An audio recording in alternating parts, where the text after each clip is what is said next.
नमस्कार, आपका स्वागत है मेरी क्लास में। मैं हूं गीतिका और हम कर रहे हैं हिंदी साहित्य की तैयारी परीक्षा के लिए जो उपयोगी रहेगी और मास्टर कैडर के लिए विशेष रूप से इसका ध्यान रखा गया है। बाकी परीक्षाओं में उतनी ही हेल्पफुल रहेगी ये क्लासेस हमारी, क्योंकि इसमें सभी परीक्षा से इम्पोर्टेंट क्वेश्चन सिलेबस कवर हो जाएगा हमारा। तो ये क्लासेस जो हैं क्लास 1 क्लास 2 ऐसे पूरे क्रम से चल रही हैं, तो आप ऐसे देखेंगे तो आपको ज़्यादा बेनिफिट रहेगा, आपको समझने में ज़्यादा हेल्प मिलेगी।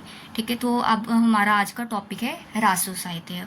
हमारा टॉपिक चल रहा है आदिकाल की पृष्ठभूमि, जिसके अंतर्गत हमने सिद्ध साहित्य, नाथ साहित्य ये सब कर लिया है, जैन साहित्य कर लिया है। ठीक है, जैन साहित्य के अंतर्गत ही हमने रास साहित्य कर लिया है और जो अपभ्रंश है वो भी कर लिया, अपभ्रंश भाषा में जो जैनों द्वारा साहित्य लिखा गया है वो कर लिया है।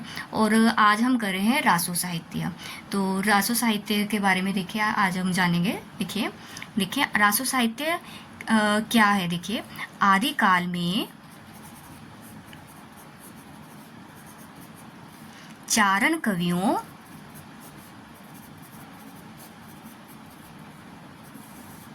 के द्वारा जो साहित्य लिखा गया, ठीक है, ये रासो साहित्य क्या है, जो चारण कवियों के द्वारा लिखा गया। चारण कवि मतलब जो आश्रित होते थे राजाओं के। ठीक है, जो इनके द्वारा साहित्य लिखा गया वो रासो साहित्य के अंतर्गत आता है। और जो रास साहित्य था वो जैनों के द्वारा लिखा गया धार्मिक साहित्य था। ठीक है, ये दोनों में डिफरेंस है।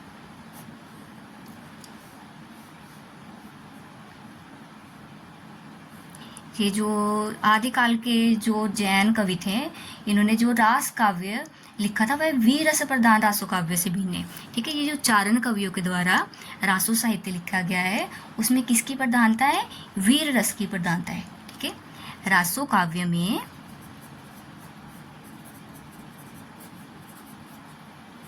वीर रस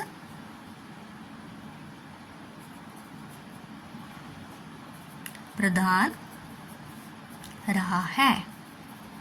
ठीक है, इसमें कौन सा रस प्रधान रहा है, वीर रस प्रधान रहा है। जबकि दूसरा रास साहित्य था उसमें शांत रस प्रधान रहा था, क्योंकि वो धार्मिक था। ठीक है, ये भी इन दोनों में अंतर हो गया, डिफरेंस हो गया, जिससे आपको इनमें समझने में आसानी रहेगी। कभी आ जाए कि रास साहित्य का संबंध किससे है, अगर उसमें आ जाए कि वीर रस प्रधान था तो वो वीर रस नहीं आपने लिखना, उसमें शांत रस।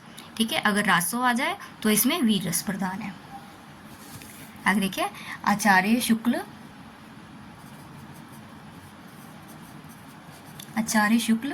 रासो साहित्य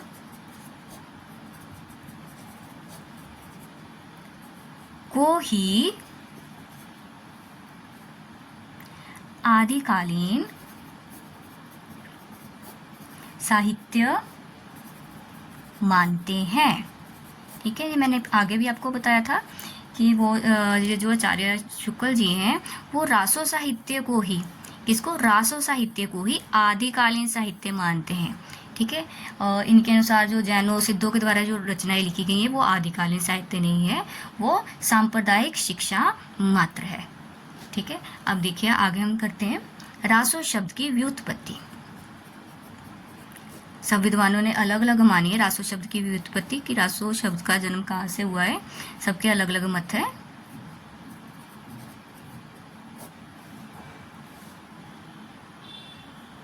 देखिए, सबसे पहले हमारे विद्वान है गारसा द तासी। गारसा द तासी, इन्होंने किससे मानी है रासो शब्द की उत्पत्ति, राजस्यु। किससे मानी है, राजस्यु। अगला है हरप्रसाद शास्त्री। हरप्रसाद शास्त्री जी ने राज यश। अगला है नरोत्तम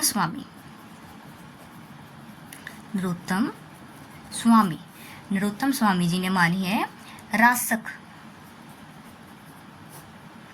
अगला है कविराज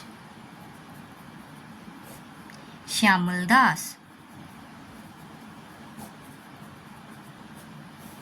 इन्होंने रहस्य से मानिए। अगला है आचार्य रामचंद्र शुक्ल। ठीक है, ये तो इम्पोर्टेंट ही रहेगा क्वेश्चन कि आचार्य रामचंद्र शुक्ल ने रासों की उत्पत्ति किससे मानी है, तो इन्होंने मानी है रसायन से। आगे देखिए आचार्य हजारी प्रसाद द्विवेदी। आचार्य हजारी प्रसाद द्विवेदी, इनका भी इम्पोर्टेंट हो जाएगा रासक। ठीक है, आचार्य हजारी प्रसाद द्विवेदी ने रासक से रासो शब्द की व्युत्पत्ति मानी है, और रासक शब्द से ही रासों की व्युत्पत्ति सर्वमान्य रूप से मानी गई है। ठीक है, आचार्य हजारी प्रसाद द्विवेदी का मत इम्पोर्टेंट रहेगा क्योंकि सर्वमान्य रूप से इसे ही रासक को ही रासो शब्द की व्युत्पत्ति के लिए आधार माना गया है। आगे देखिए विश्वनाथ प्रसाद मिश्र। विश्वनाथ प्रसाद मिश्र जी ने भी रासक से ही मानी है।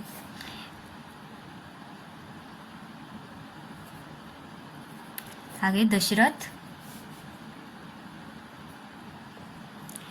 शर्मा। दशरथ शर्मा जी ने भी रासक से ही रासो शब्द की व्युत्पत्ति मानी है। अगला देखिए माता प्रसाद गुप्त, इन्होंने भी रासक से ही रासो शब्द की व्युत्पत्ति मानी है। अगला है गणपति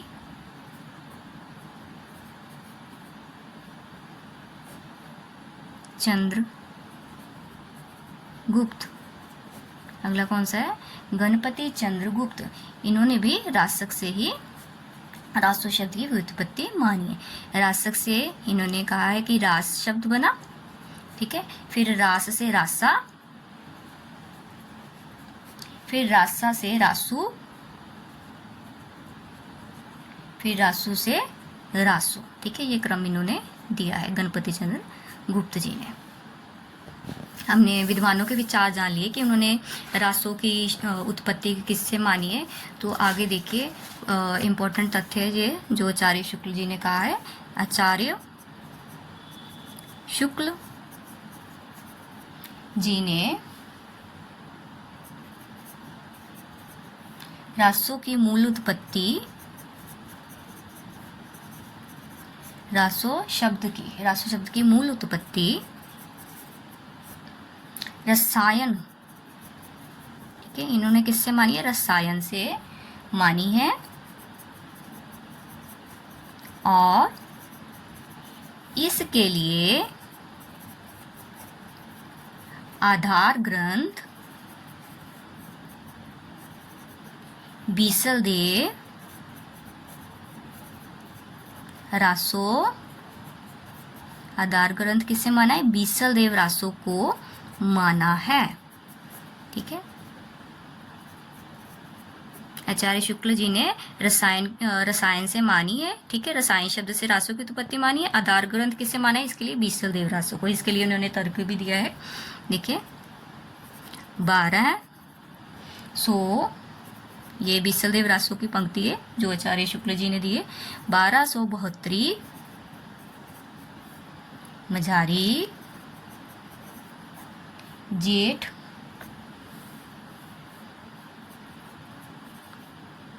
बदी नवमी बुधवारी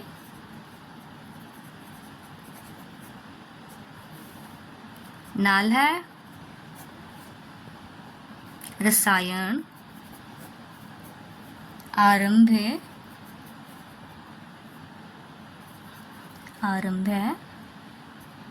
शारदा तुठी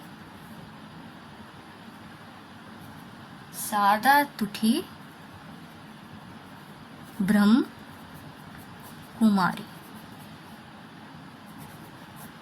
ठीक है, ये इन्होंने इसके लिए पंक्तियां दी है बीसलदेव रासो की कि ये जो इन्होंने कहा है कि बीसलदेव रासो की निम्नलिखित पंक्तियां हैं कि 1272 माजरी जेठ बदी नवमी बुधवार नाला रसायन आरंभी। ठीक है, नाला मतलब नरपति नाला जी ने बीसलदेव रासो लिखा था, तो ये नाला रसायन ठीक है, रसायन वर्ड आ गया यहाँ पर।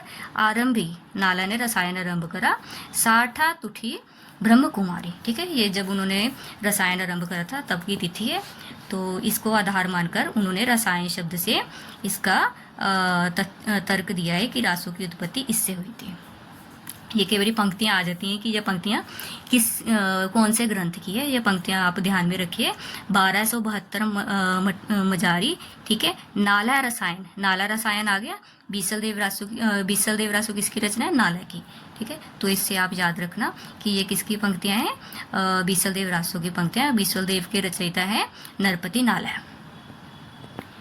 ये तो अभी तक हमने रासों की उत्पत्ति के बारे में करा है। आगे देखिए कि आचार्य शुक्ल जी ने ये जो रासो ग्रंथ की जो आदिकालीन ये ग्रंथ है उसको 2 भागों में विभक्त किया है, ठीक है। उन्होंने जिन रचनाओं को आदिकालीन साहित्य में स्थान दिया है उसको 2 भागों में बांटा है।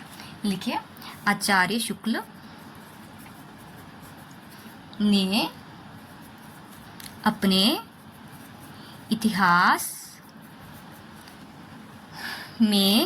अपने इतिहास ग्रंथ में आदिकालीन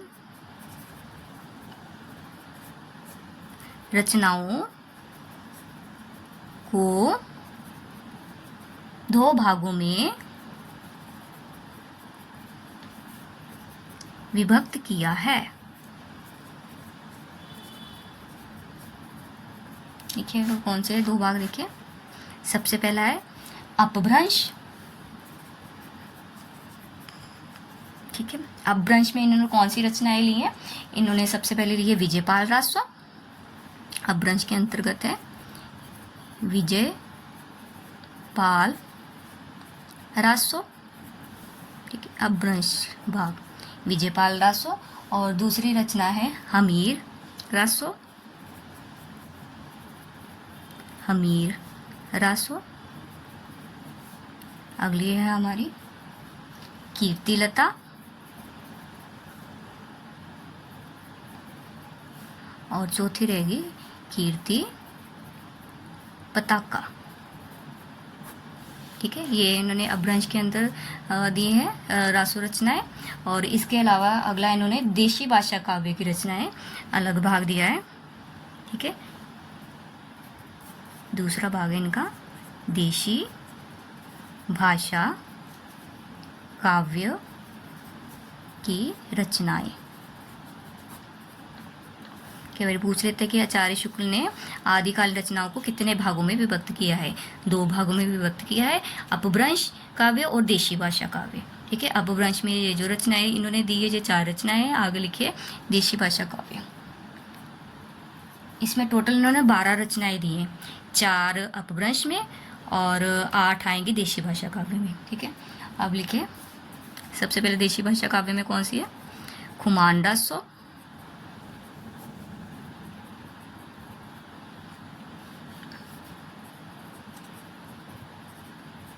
बीसल देव रासो,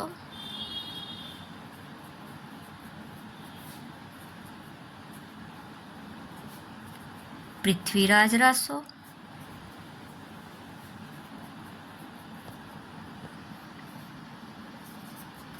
प्रमाल रासो,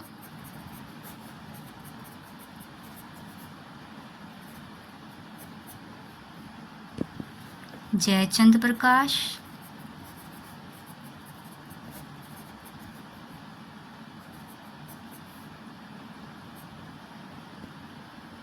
जयमयंक, जस चंद्रिका,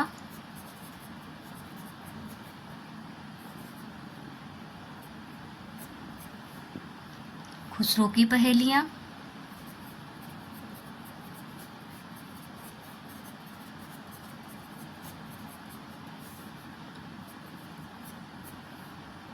विद्यापति की पदावली,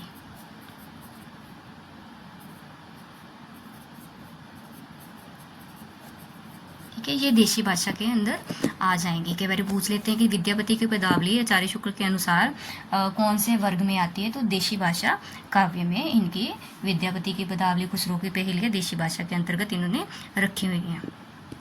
अब देखिए ये जो आचार्य शुक्ल जी ने अपभ्रंश में ये जो हमीर रासो दिया है, इसके संबंध में भी थोड़ा सा विद्वानों में मतभेद रहा है कि हमीर रासो के रचयिता के बारे में सब कुछ विद्वानों ने अलग अलग तर्क दिए हुए हैं, जो आप साथ में मेंशन कर लें क्योंकि परीक्षा की दृष्टि से इम्पोर्टेंट रहते हैं सब तथ्य। देखिए ये जो ग्रंथ है हमारा हमीर रासो, ठीक है। हमीर रासो ये जो ग्रंथ है आचार्य शुक्ल जी के अनुसार इसके रचयिता शार्ंगधर जी हैं, ठीक है। इसके लिए उन्होंने तर्क दिया हुआ, देखिए आचार्य शुक्ल ने प्राकृत पैंगलम, क्या ग्रंथ है, प्राकृत पैंगलम के कुछ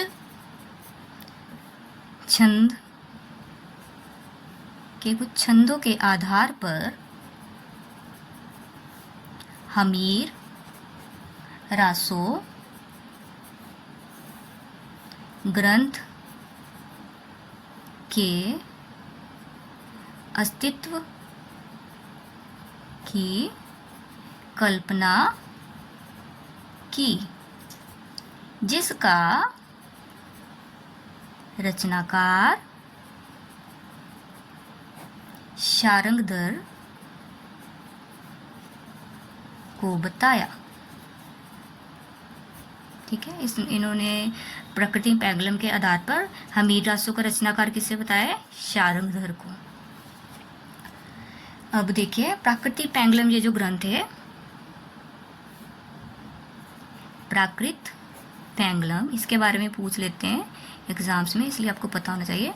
प्राकृतिक पैंगलम में प्राकृतिक पैंगलम ग्रंथ का संग्रह लक्ष्मीधर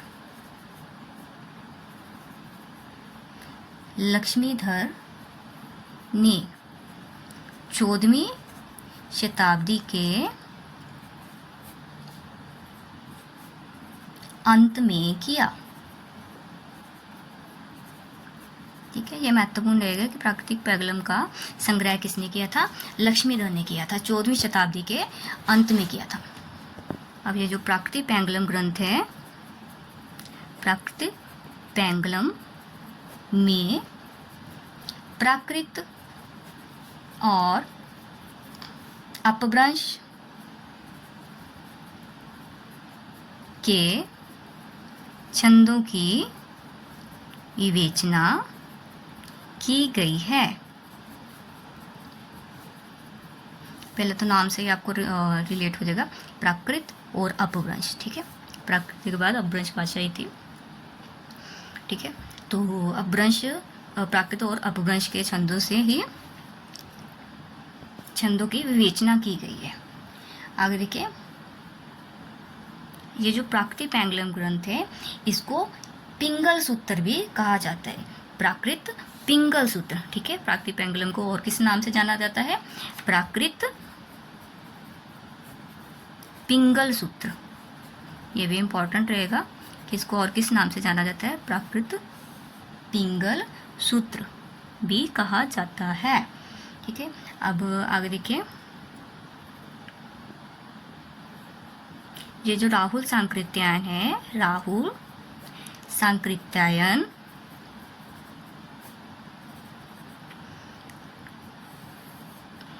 जब आचार्य शुक्ल जी ने हमीर रासो की रचना माना है कि शार्ंगधर जी ने की है, जबकि राहुल सांकृत्यायन जी के अकॉर्डिंग जज्जल नामक कवि ने, किसने, जज्जल नामक कवि ने इसकी हमीर रासो की रचना की है, हमीर रासो की रचना की है, ठीक है। आचार्य शुक्ल के अनुसार शार्ंगधर जी ने की है हमीर रासो की रचना, जबकि राहुल सांकृत्यायन के अनुसार जज्जल नामक कवि ने हमीर रासो की रचना की है। अब हजारी प्रसाद द्विवेदी जी के अनुसार हमीर रासो नामक कोई ग्रंथ नहीं है, ठीक है। तो हमीर शब्द को ही उन्होंने काट दिया है कि हमीर शब्दहीन नहीं है, वो तो एक विशेषण है। आगे लिखिए, शिव सिंह सेंगर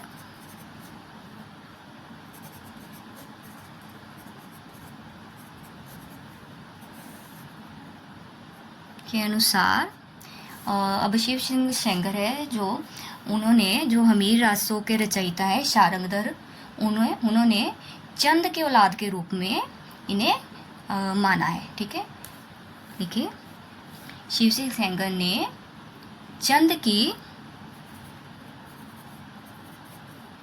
औलाद, शिव सिंह सेंगर का क्या मत है, चंद की औलाद में शारंगधर कवि हुए हैं। ठीक है, अब कई बार पूछ लिया जाता है कि शारंगधर को चंद की औलाद के रूप में किसने माना है, शिव सिंह सेंगर ने, या चंद की औलाद के रूप में किसे देखा जाता है, शारंगधर को। आगे देखिए, डॉक्टर बच्चन सिंह।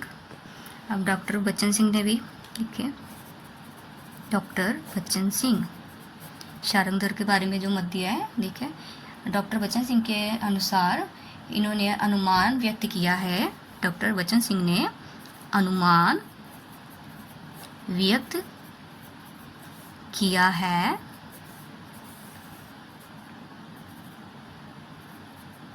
कि शारंगधर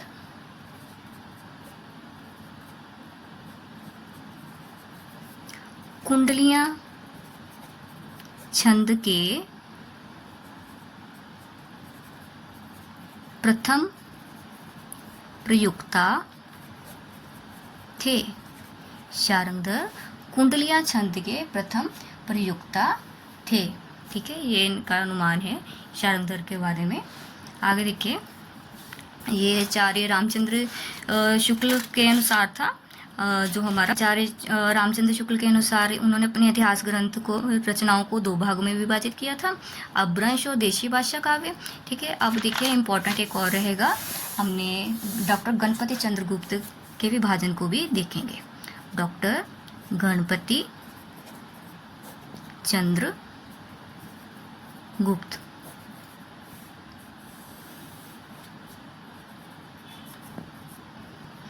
अब जो डॉक्टर गणपति चंद्रगुप्त हैं, इन्होंने रासो काव्य परंपरा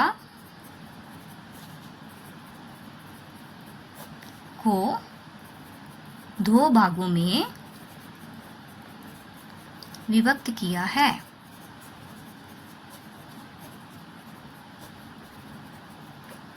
ठीक है, पहली रचनाएं वो थी जिसको आचार्य रामचंद्र शुक्ल ने आदिकालीन साहित्य में स्थान दिया था, वो 12 रचनाएं थी।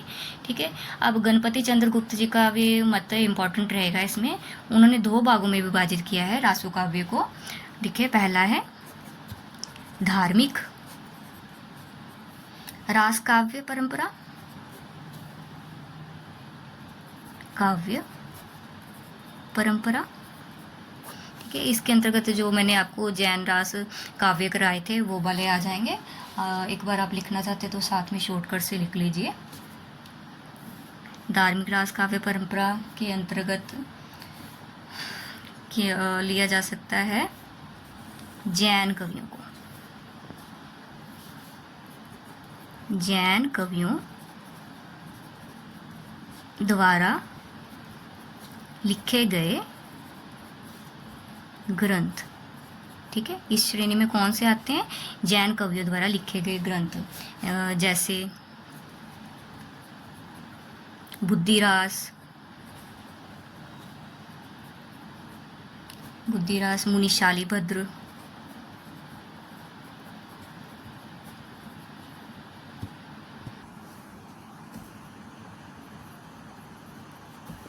अगला देखिए चंदन बाला रास, चंदन बाला रास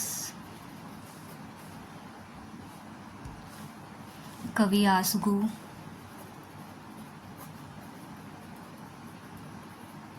अगला जीव दया रास, ये भी कवि आसगु। अगला देखिए स्थूलीभद्र रास,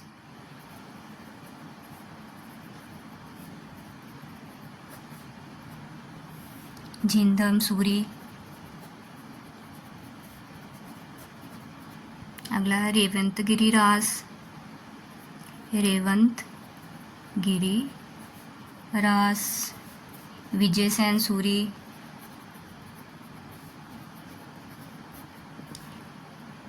नेमिनाथ रास, नेमिनाथ रास, सुमति गुणी, सुमति गुणी। अगला देखिए कछुली रास,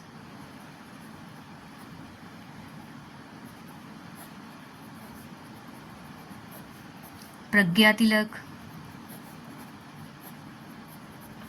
पंच पांडव चरित्रास,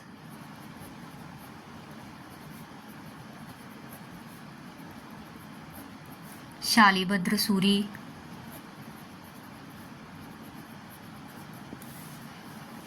ये रास ग्रंथ इंपॉर्टेंट रहेंगे, इनके आप नाम और इनके जो कवि हैं इनको ध्यान में रखना। जैसे स्थूलीभद्र रास, जिन सूरी। ठीक है, स्थूल कौन है? जिन, धर्म ऐसे लगा लीजिए कि धर्म क्या है? स्थूल होना चाहिए, स्थूलीभद्र रास। आगे रेवंत गिरी रास, गिरी पर विजय किसने प्राप्त की?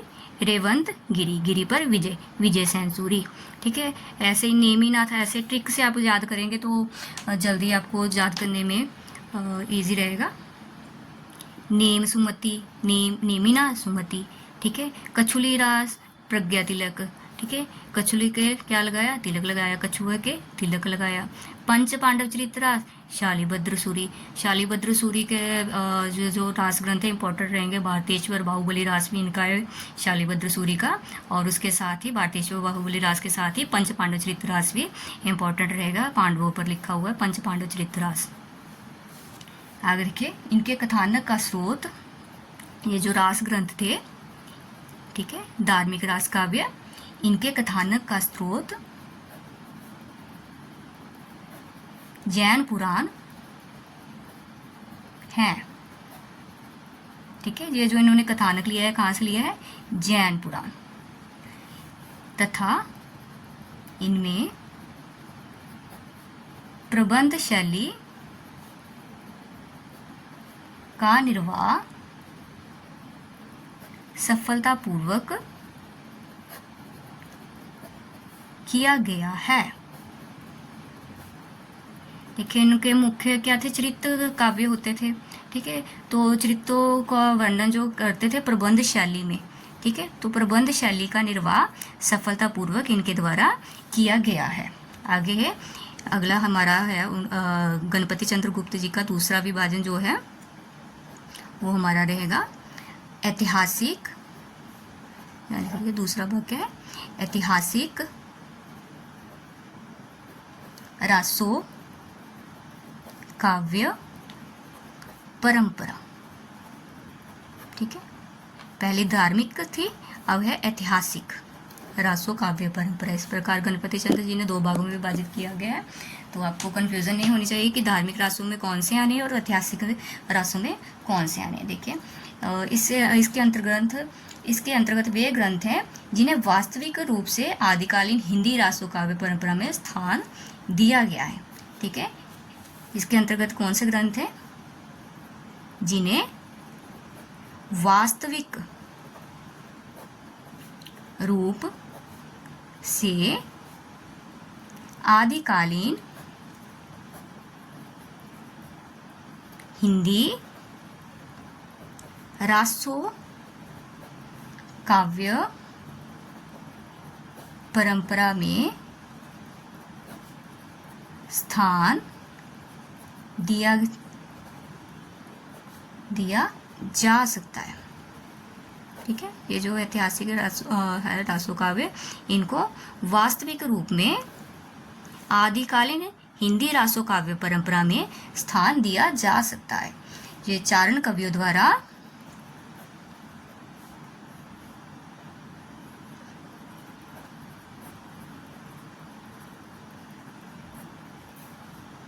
रचित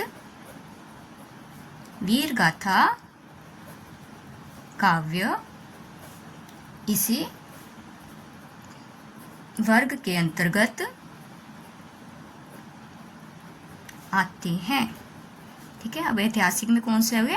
जो चारण कवियों के द्वारा लिखे गए हैं, वीर गाथा काव्य, ठीक है, वो ऐतिहासिक रासो काव्य के अंतर्गत आ गए हैं। जो हमारा धार्मिक था उसमें जैन मुनियों द्वारा जो धार्मिक साहित्य लिखा गया था वो उसके अंतर्गत आ गया था, वो अपभ्रंश भाषा में लिखा गया था जैन साहित्य, ठीक है, मोस्टली। और ये जो ऐतिहासिक रासो ग्रंथ है ये चारण कवियों के द्वारा लिखा गया है। आगे देखिए, रासो साहित्य के ये जो ऐतिहासिक रासो साहित्य है इसके प्रमुख रचनाकार और रचनाएं। प्रमुख रचनाएं और रचनाकार।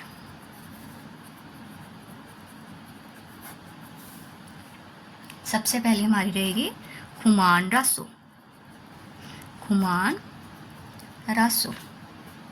खुमान रासो के रचयिता कौन है? दलपति विजय। दलपति विजय, ठीक है, विजय प्राप्त करके उसमें गुमान आ गया, खुमान आ गया, खुमान रासो, इस तरह से इसको लर्न कर लीजिए, दलपति विजय। अगला है बीसल देव रासो। बीसल देव रासो। बीसल देव रासो के रचयिता कौन है? नरपति नालय। नरपति नालय। नरपति नालय। नरपति नालय किसके रचयिता है? बीसल देव रासो। 20 हैं पति, ठीक है, 20 हैं पति, ऐसे याद कर लीजिएगा इसको, 20 हैं पति। अगला देखिए, जगनीक है हमारे परमाल रासो के रचयिता। परमाल रासो, इसे आलाखंड भी कहा जाता है परमाल रासो को, ठीक है। परमाल रासो का दूसरा नाम क्या है? आलाखंड, यहाँ लिख लीजिए साथ में, आलाखंड। इसके रचयिता कौन है? जगनीक। जगनीक, ठीक है, जगनीक किसके रचयिता है? परमाल रासो ने। जगनीक ने क्या खाए? परमल खाए, ठीक है, जगनीक ने क्या खाए? परमल खाए। आगे देखिए, पृथ्वीराज रासो। पृथ्वीराज रासो। पृथ्वीराज रासो के रचयिता कौन है? चंद्रबरदई। पृथ्वीराज रासो के रचयिता कौन है? चंद्रबरदई। चंद्रबरदई जी के द्वारा कौन सी रचना लिखी गई? पृथ्वीराज रासो। पृथ्वी और चांद, ठीक है, पृथ्वी और चांद। आगे देखिए, केदार भट्ट की रचना है जय चंद प्रकाश। जय चंद प्रकाश। केदार भट्ट। जयचंद प्रकाश के रचयिता कौन है? केदार भट्ट। जय करी किसकी करी? केदारनाथ की। जयचंद प्रकाश। जयचंद प्रकाश के रचयिता कौन है? केदार भट्ट। अगला देखिए, जयम्यंक। जयम्यंक जस चंद्रिका। जयम्यंक जस चंद्रिका, इसके कवि हैं मधुकर भट्ट। कौन है इसके कवि? मधुकर भट्ट। अब इसमें देखिए, मयंक, चंद्रिका, ठीक है, कैसा है? मधु है, मीठा है, ठीक है। जयम्यंक जस चंद्रिका के रचयिता कौन है? मधुकर भट्ट। मयंक म से, ये याद रखना है, इन दोनों का कन्फ्यूजन ना हो आपको। जयचंद प्रकाश ये है केदारनाथ की, जय किसकी बोली? केदारनाथ की, ठीक है। अब इसमें क्या है? जय मयंक, म से मयंक और म से मधुकर, ये बात का आपको डिफरेंस ध्यान रखना। जय मयंक जस चंद्रिका किसकी रचना है? मधुकर भट्ट की। मयंक कैसा है? मधु है, मीठा है।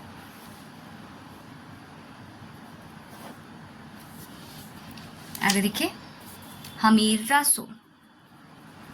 हमीर रासो, इसके बारे में तो आपको काफी नॉलेज हो गई। अब कौन है? शारंग दर। हमीर रासो का रचयिता कौन है? शारंग दर। अगला है विजयपाल रासो। विजयपाल रासो। विजयपाल रासो के रचयिता कौन है? नल सिंह, ठीक है। विजयपाल रासो के रचयिता कौन है? नल सिंह। विजय किसकी हुई? सिंह की हुई, ठीक है, नल सिंह। विजयपाल रासो का रचयिता कौन है? नल सिंह। आगे लिखे रणमल चंद। रणमल चंद, इसके रचयिता हैं श्रीधर। ठीक है, श्रीधर ने क्या किया? रण को मल लिया। श्रीधर ने क्या किया? रण को मल लिया। आगे देखिए बुद्धि रासो। कौन सी है रचना हमारी? बुद्धि रासो।